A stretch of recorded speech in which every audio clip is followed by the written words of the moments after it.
Bonjour à tous, notre traditionnelle vidéo sur les marchés financiers. Le CAC 40 va mieux, il gagne 0,6%, alors que pourtant ça tangue toujours du côté du pétrole. Le WTI gagne certes 1%, mais du côté du Brent, on perd 7%. Alors il faudra attendre les stocks américains à 16h30 pour avoir une idée globale du marché pétrolier. Disons tout simplement que Donald Trump s'inquiète, dans la mesure où il voit qu'il y a beaucoup d'entreprises qui pourraient faire faillite. Il y a des rapports qui sortent, il y a 9000 entreprises dans le pétrole à peu près aux États-Unis.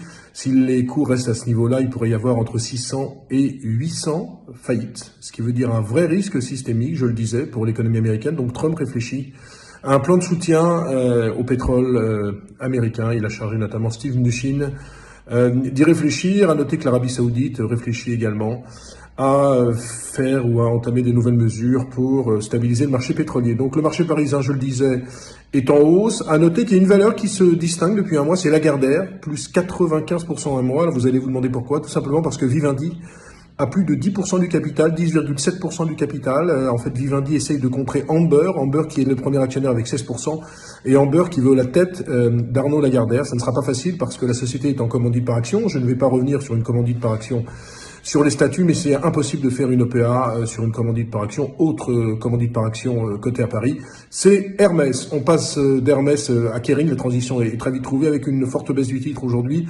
Moins 6% sur Kering. Que se passe-t-il? Eh bien, le chiffre d'affaires n'est pas bon. 16,4% de baisse sur le premier trimestre.